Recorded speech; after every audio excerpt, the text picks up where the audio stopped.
Mental health बहुत ख़राब हो चुकी है, इसके पीछे क्या वजूहत है? अब मैंने ये देखा है कि पाकिस्तान में मेंटल हेल्थ और स्ट्रेस लेवल जो है वो अपनी पीक पे है। कि बहुत सारी रीजंस हैं, फाइनेंशियल रीजंस हैं, आप फ्यूचर फियर बहुत ज़्यादा हो गया है कि आपका क्या होगा, अगला दिन कैसा होगा, फियर में आ गए हैं कि अगले वक्त की रोटी का क्या होगा। हम रेकी को इमोशनल वेलबींग या मेंटल हेल्थ के ज़रिए समझना चाहें तो उसको कैसे समझा जा सकता है? देखिए, एक जापानी तरीक़ा इलाज है, इसको आप ऑल्टरनेटिव मेडिसिन कहते हैं, जिसमें हम मेडिसिन नहीं यूज़ करते। रेओ की इसका मतलब है डिवाइन फोर्स होता है। इसको हम ये कहते हैं कि जिस फोर्स के साथ, जिस एनर्जी के साथ इंसान को अल्लाह ताला ने पैदा किया है, उसमें अगर रुकावटें हो जाती हैं, वो चैनल्स ब्लॉकेज हो जाती है। अस्सलाम वालेकुम जी, मुझे कहते हैं तरीम फ़ातिमा और आप देख रहे हैं शेयरिंग ऑफ प्रोफेशनल विज़डम।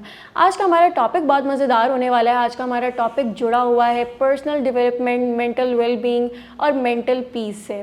हमारे साथ इस डिस्कशन के लिए मौजूद हैं आलिया मुमताज़ साहिबा, जो कि हैं founder of the Alia foundation, the spiritual foundation. आइए इनसे बात करते हैं और जानते हैं कि ये रेकी से मुतालिक क्या जानती हैं, हमें क्या टिप्स दे सकती हैं जो कि हमारे रूहानी वेलबींग और हमारे मेंटल वेलबींग में हेल्प कर सकता है। अस्सलाम वालेकुम मिस, कैसी हैं आप? वालेकुम अस्सलाम, बिल्कुल ठीक, आप कैसी हैं? अल्लाह का शुक्र, मैं भी बिल्कुल ठीक। Welcome to the show. Thank you so much. Alia ji, हम आपसे जानना चाहेंगे कि पहले हम मसले पे बात करते हैं, फिर हम सॉल्यूशन पे बात करते हैं। मसला ये है कि हमारा जो मेंटल पीस है वो बिल्कुल ख़राब हो चुका है, मेंटल हेल्थ बहुत ख़राब हो चुकी है, इसके पीछे क्या वजूहत है? क्योंकि ये इतना बड़ा टॉपिक है, एक समझ लें कि कम से कम हम 25 करोड़ की तो बात कर रहे हैं। अगर आप मेंटल हेल्थ की बात कर रहे हैं तो इस वक्त स्ट्रेस का जो लेवल है, और मेरे पास जो पेशेंट भी आते हैं, वैसे तो ओवरऑल द वर्ल्ड मेरे पास लोग आते हैं, उनमें से अक्सरियत एंजाइटी और डिप्रेशन की होती है। लेकिन अब मैंने ये देखा है कि पाकिस्तान में मेंटल हेल्थ और स्ट्रेस लेवल जो है वो अपनी पीक पे है। उसके बहुत सारी रीजंस हैं, फाइनेंशियल रीजंस हैं, आपकी सोसाइटी बहुत ज़्यादा क्रंच हो चुकी है, बहुत ज़्यादा आपकी सोसाइटी के प्रेशर होते हैं, और आपको फ्यूचर फियर बहुत ज़्यादा हो गया है कि आपका क्या होगा, अगला दिन कैसा होगा, अगले दिन का आपको ये पहले शायद नहीं होता था, आपकी सेविंग्स होती थी। अब फाइनेंशियल क्राइसिस की वजह से लोगों को ये फियर में आ गए हैं कि अगले वक्त की रोटी का क्या होगा। बिल्कुल। अच्छा, अब सिर्फ बात ये नहीं है कि हम अगर जब रोटी की बात करते हैं तो बड़ा वो लो लेवल का नज़र आता है कि जैसे हम किसी लेबर क्लास की बात कर रहे हैं। लेकिन मेरे पास क्योंकि ज़्यादातर अपर क्लास के या अपर एलीट क्लास के आप, मैं 12-15 साल से तकरीबन इस प्रैक्टिस में हूँ, तो मैं तो ये देख रही हूँ कि इस क्लास में, जब एलीट क्लास में जिसको कभी इस चीज़ का फेयर नहीं था, अब वो इस फेयर में आ गई है कि नेक्स्ट उनके साथ क्या होने वाला है। अब जो बाहर भाग सकते हैं वो बाहर भाग रहे हैं, जो यहाँ पे रहकर जिनको जितनी स्ट्रगल कर सकते हैं, स्ट्रगल का आपका लेवल बहुत हाई हो गया और उसका इनपुट तो है, आउटपुट आपको कोई नज़र नहीं आ रहा। ये सारी चीज़ें जब आपको फ्यूचर में एक डार्कनेस नज़र आती है, आप चाहे एक लेबर हो, सड़क के किनारे खड़े हुए लेबर हो, या आप एक एसी ऑफिस में बैठे हुए कोई बहुत अच्छे पोस्ट पे हो, सीईओ हो, कुछ भी हो, हर शख्स को एक जैसा फियर हो चुका है। तो जाहिर है ये सारी चीज़ें सोसाइटी से जब मिलती हैं तो वो एंजाइटी लेवल को बहुत बढ़ा देती हैं। एंजाइटी फिर एक जगह नहीं रहती, किसी एक शख्स तक महदूद नहीं होती। फैमिली में अगर किसी एक को एंजाइटी है तो हेड ऑफ़ फैमिली अगर है, जैसे जो काम कर रहा है, जो फैमिली को पाल रहा है, अगर वो एंजाइटी में है तो जाहिर सी बात है कि उसने अपने बच्चों की फ़ीस भी देनी है, घर भी चलाना है, उसकी बाकी फैमिली भी एंजाइटी में आ जाती है। तो ये इतना बड़ा फैक्टर है जो मुझे इन 3 सालों में बहुत ज़्यादा मेरे सामने आया है। और मेरा ख्याल है जितने भी साइकेट्रिस्ट हैं या मेंटल हेल्थ से रिलेटेड जितने भी लोग होंगे, उनके सबके सामने ये ज़रूर एक फिगर आया होगा। अब हमारे यहाँ मसला ये है, आपके पास कोई डाटा नहीं होता, आपके पास किसी तरह की कोई ऐसी गवर्नमेंट पॉलिसी नहीं है कि कोई मेंटल हेल्थ को आप जज कर सकें। हॉस्पिटल्स में भी इस तरह का कोई डाटा मौजूद नहीं है। फिर साइकेट्रिस्ट के पास जाने वाले लोगों की तादाद बहुत ही कम है। आप एक बंदा अपनी फिज़िकल हेल्थ के लिए अफोर्ड नहीं कर सकता तो वो मेंटल हेल्थ के लिए क्या करेगा, इसलिए इसको डिले किया जाता है, इसको बैक पे चला, हाँ, इसको वो किया जाता है कि जब तक काम चल रहा है हम चलाते रहें। इसलिए अभी हमारे पास बिल्कुल कोई डाटा नहीं है कि आपकी मेंटल हेल्थ कहाँ से कहाँ पहुँच चुकी है। जी। और अगर किसी दिन ये डाटा सामने आ गया तो मेरा ख्याल है कि हम सबकी आंखें जो है ना वो फटी की फटी रह जाएंगी, जो आदाद शुमार हमारे जी। सामने आएंगे कि। और सबसे बुरी बात ये है कि ये हर एज में हो रहा है। इसमें जेंडर की भी कोई वो नहीं है कि आप ये कहें कि ख़वातीन को नहीं हो रहा या बच्चों को नहीं हो रहा। मेरे पास बहुत छोटे बच्चे भी आते हैं, लाइक ये कि 10 ईयर्स से लेकर 25 ईयर्स तक के मेरे पास जो आते हैं, वो भी बहुत स्ट्रेस में है और उनके हर एक का स्ट्रेस लेवल भी अलग है, कॉज भी अलग है। लेकिन अगर ओवरऑल हम इसकी बात करें कि स्ट्रेस लेवल कहाँ है, तो उसका मैं आपको ये जवाब दे रही हूँ कि बहुत है। ठीक है। अच्छा आलिया जी, हमारे व्यूअर्स को बताइएगा कि एक टर्म है रेकी, इसको थोड़ा सा डिफाइन कीजिएगा। और अगर हम रेकी को इमोशनल वेलबींग या मेंटल हेल्थ के ज़रिए समझना चाहें तो उसको कैसे समझा जा सकता है? अच्छा, रेकी हमारे यहाँ पाकिस्तान में स्पेशली पंजाब में थोड़ा सा नया वो है, अदरवाइज ये कि कराची में या इस्लामाबाद में इसकी अवेयरनेस या नो हाउ जो है वो ज़्यादा है। रेकी एक जापानी तरीक़ा इलाज है, इसको आप ऑल्टरनेटिव मेडिसिन कहते हैं, जिसमें हम मेडिसिन नहीं यूज़ करते। एक सपोर्ट सिस्टम है, एक आपका फिज़िकल इमोशनल हेल्थ का एक सपोर्ट सिस्टम है। इसमें अगर मैं बहुत ही सिंप्लीफाई करके, क्योंकि आपके व्यूवर्स में हर तरह के लोग होते हैं, इंटेलेक्चुअल भी होते हैं और एक आम नाज़िर भी होता है, तो उसके लिए मैं कोशिश करूँगी कि आसान सिंपल से अल्फाज में बताऊँ कि रेकी क्या करती है, रेकी होती क्या है। रेकी दो अल्फाज हैं, रे और की। इसका मतलब है डिवाइन फोर्स होता है। इसको हम ये कहते हैं कि जिस फोर्स के साथ, जिस एनर्जी के साथ इंसान को अल्लाह ताला ने पैदा किया है, उसमें अगर रुकावटें हो जाती हैं, वो चैनल्स ब्लॉकेज हो जाती है, तो फिर आपको मेंटल या फिज़िकल कोई हेल्थ का प्रॉब्लम होता है। एक रेकी हीलर क्या करता है कि बिल्कुल वो उसी तरह काम करता है जैसे अगर आपके घर में कहीं पे वायरिंग ख़राब हो जाए तो क्या होगा कि आपके उस रूम का एसी नहीं चलेगा, आपके और लाइट नहीं जलेगी, फ़ैन नहीं चलेगा, तो आप क्या करते हैं, आप इलेक्ट्रिशियन को बुलाते हैं। वो इलेक्ट्रिशियन क्या करता है, उसको रिवायर कर देता है, उसका वो मेंट कर देता है। इसी तरह एक रेकी हीलर जो है वो क्या करता है कि वो एनर्जी को रिवायर कर देता है, उसका कनेक्शन जो है वो बहाल कर देता है और उसका एनर्जी फ्लो जो है वो सही कर देता है। तो फिर क्या होता है कि वो बंदा या जो भी हमारे पास पेशेंट आता है वो ठीक हो जाता है। इसकी थ्योरी अगर आप ये समझें तो हम ये कहते हैं कि जितनी भी डिजीज़ हैं, चाहे वो मेंटल हो, फिजिकल हो, स्पिरिचुअल हो, वो असल में होती ब्लॉकेज की वजह से, नेगेटिव एनर्जी की एक्यूमुलेशन ऑफ नेगेटिव एनर्जी होती है। ठीक है। हम क्या करते हैं कि एक आपको एनर्जी की डेफिनेशन पता होगी अगर आप साइंस के स्टूडेंट हैं। एक बहुत ही कॉमन सी डेफिनेशन ये है कि एनर्जी को ना तो पैदा किया जा सकता है, ना इसको ख़त्म किया जा सकता है। ये जस्ट एक फॉर्म से दूसरी फॉर्म में कन्वर्ट हो जाती है। तो हम क्या करते हैं कि नेगेटिव एनर्जी को पॉजिटिव एनर्जी से कन्वर्ट कर देते हैं।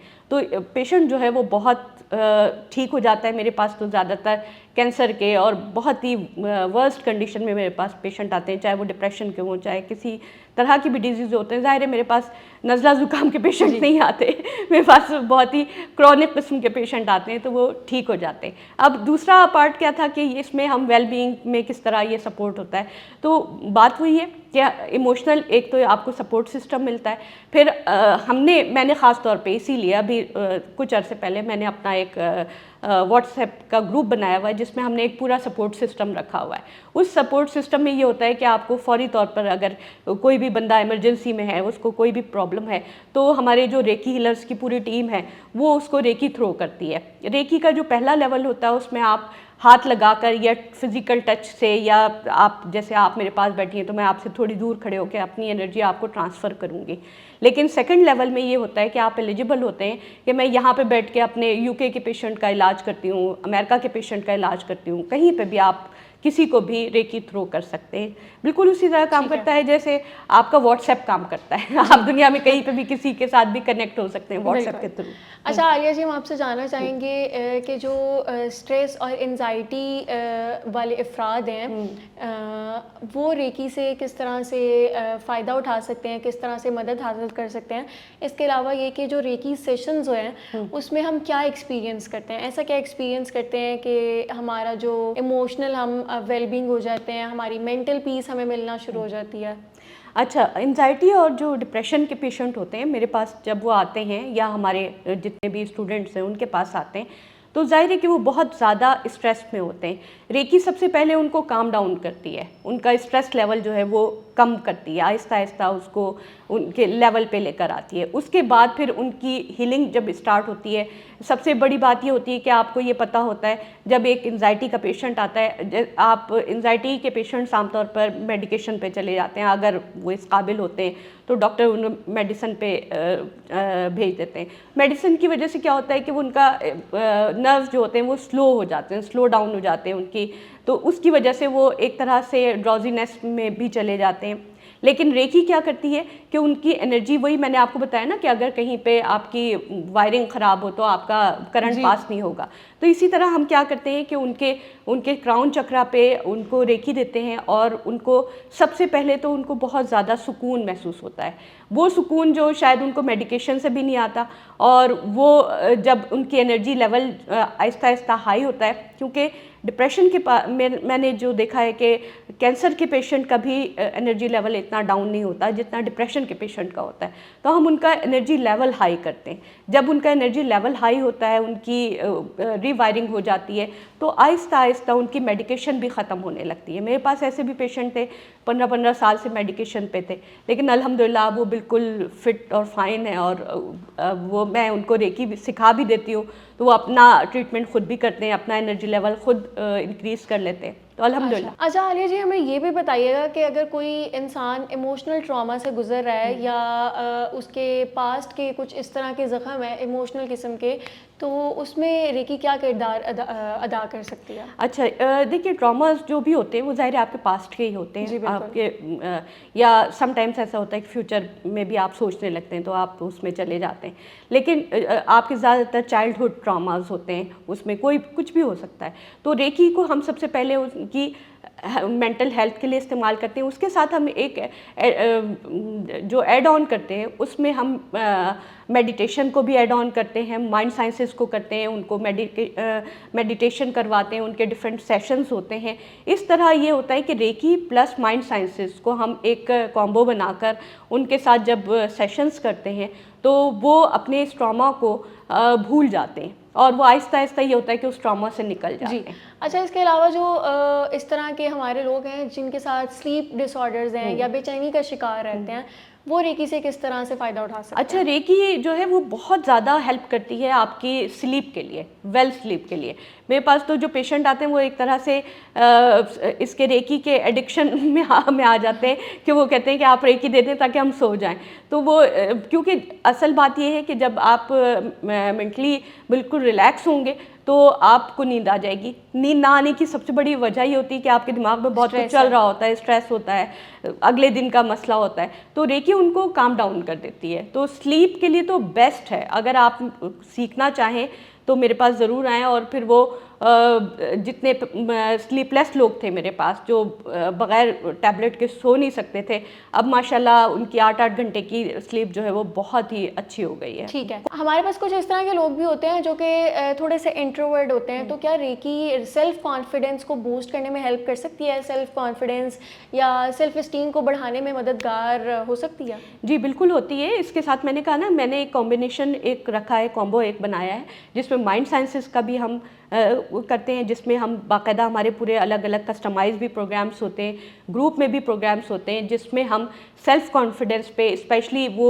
बच्चे जो क्लास में बहुत शाय होते हैं या फोकस नहीं कर पाते, और या आप अगर किसी जॉब में हैं तो अपनी किसी पोजीशन पे आपको लगता है कि आप अगर आप में कॉन्फिडेंस होता तो आप शायद बेटर पोजीशन पे चले जाते, इनको हम माइंड साइंस प्लस रेकी के साथ अलाइन करके इनका ट्रीटमेंट करते हैं, और माशाल्लाह उनकी परफॉर्मेंस जो है वो 100% हो जाती है। ठीक है।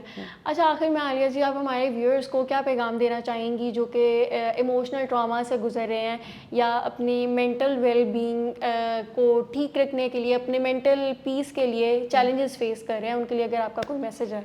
मेरा मैसेज एक ये है कि सबसे पहले तो आप सच बोलें। आप जब तक रियलाइज़ नहीं करते, 3 चीज़ें होती हैं, रियलाइज़ होता है और आप उसको रीराइट करते हैं अपने आप को और रीवायर करते हैं। आप अपने आप को जब तक आप रियलाइज़ नहीं करेंगे कि आप इस प्रॉब्लम में हैं, उस वक्त तक आप किसी भी हीलर के पास नहीं जाएंगे। जब तक आप इसको रियलाइज़ करें कि आपके साथ हो क्या रहा है। जब आप ये रियलाइज़ कर लेते हैं तभी आप किसी हीलर को ढूंढते हैं। अदरवाइज़ ये कि अगर आप एक फ़ेक किस्म के उसमें रहेंगे, एक इल्यूजन है आपका, एक सिर्फ एक आपने सोच लिया कि नहीं सब कुछ ठीक है, तो ये हल नहीं है। आपको पूरी तरह अपनी आँखों में आँखें डालकर देखना पड़ेगा कि आपके साथ प्रॉब्लम क्या है। जब तक आप उस प्रॉब्लम को समझते नहीं हैं, उससे निकल नहीं सकते। Thank you for joining us and sharing your insightful thoughts with us Alia ji.